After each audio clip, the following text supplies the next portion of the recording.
The high-profile pre-trial hearing of the Atiku PDP petition at the tribunal took an interesting twist on Monday when the first respondent, the Independent National Electoral Commission INEC, turned down the opportunity to call witnesses to defend their case.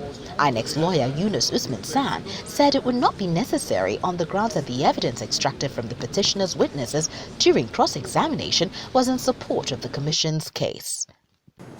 The kind of legal system we operate, okay, it's one that there's this legal maxim that guides it. We say that he who asserts must prove. If I have a case against you, I accuse you of something, it is for me to come to the court and adduce evidence to make the courts convince them to agree with me. Now, if the legal team of INEC had looked at the witnesses of the PDP and Atiku, and they think in their wisdom that they have not been able to substantially prove the allegation they brought to the court, which is essentially that there was a server and the server was used in transmitting results. If they feel they have not been able to prove it to their satisfaction and they think that the courts will not find against them, against their client, I think that's why they went this way. The Atiku team has actually shown you their own side of the story and also shown you the side of INEC. But in legal proceedings as this, no matter what the appellants or no matter what the defendant has brought to the fore, either of the party must still hold a position. So it becomes, except of course we have some legal numerary share perspectives with me on that, it becomes strange to me in law that a defendant, as it were, is not able to come forth and say, okay, these are the witnesses I have to show that I never had a server, to show that I had a server, to show that I didn't transfer the collated result to the server, to show that the server never existed, or to show that there was no budget, because I need to say that certain monetary allocation was even budgeted for that server that appeared to be existent today and non-existent tomorrow. I want to use just one instance. There are many, but there's one popular instance in this proceeding. That is the one of the witnesses, the expert, the ICT expert from Kenya. I'll just use that as a sample. There are so many others, all right? Okay. The young man came and again made the same claim that forms the substance of Atiku and PDP's case, that there was indeed a server, and that the server, had results in them that shows that Atiku won by a certain number. However, during cross-examination by the INEC legal team, almost everything fell like a pack of cards. Why do we say so? The report we heard has it that, one, the young man was asked pointedly, where did you get these so-called results from? And he mentioned a certain website, it's in open forum anyway, www.truthdontlieng.com. That's not INEC server. It's actually factsdon'tlieng.com. Thank you very much. Facts don't lie. Yeah, factsdon'tlieng.com. Go ahead. Can't remember what I said. Anyway, so but that's it. A server totally different, a website totally different from INEC's.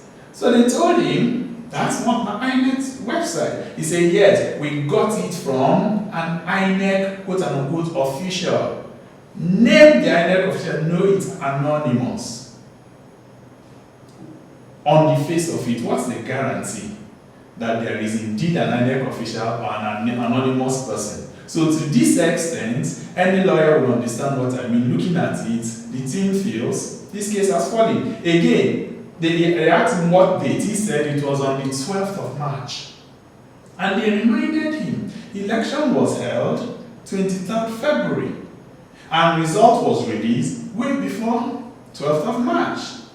Another angle, add this to it, that there is an anonymous source. You got this from a funny website that is not INET, and then what is the guarantee that indeed, if you claim that you have access to the website, which is illegal by the way, you couldn't have, manipulated some figures and put there. So to that extent, the team feels with other witnesses, you've not made any case. I say here in front of the world, how many Nigerians can remember the dates the elections for the gubernatorial elections held?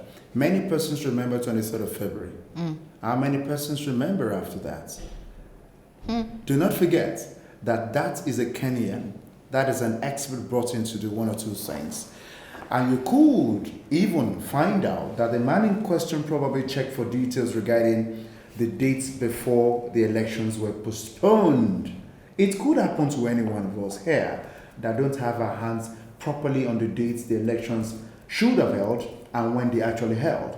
So I do not think that is enough discrepancies for that man's position to be something that you don't have to consider. So as far as I'm concerned, elections held.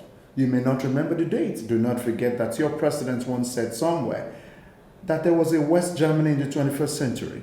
And that's a fact of the matter. Do we say that the president shouldn't be there any longer because he called Germany West Germany, even if the Berlin Wall had been brought down since the late 80s? Not at all, Gloria. We cannot jettison the position at the moment. But the president wasn't under oath at that point when he made that statement. But this Kenyan ICT expert was on the oath and is regarded to have all his facts in tow. I agree with you, but I need you to also understand that when you're being cross-examined, there are lots of factors, and that is why at times you find out that there's a recess called that the person who sits atop of the proceedings will say, let's take an hour, let the counsels meet, let's take 2 hours. At times they tell you we're adjourning so that you can get your facts right.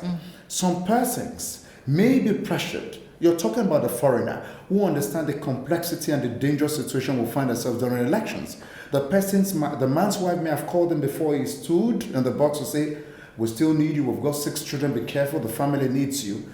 There may have been a lot of things. Have you not gone into an examination hall and you cannot spell IS? I'm telling you, there are lots of psychological issues involved.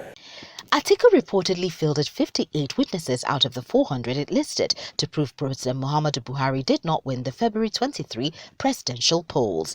Meanwhile, counsel to President Muhammadu Buhari, the second respondent in the Atiku PDP petition at the tribunal, opened its case on Tuesday, June 30th.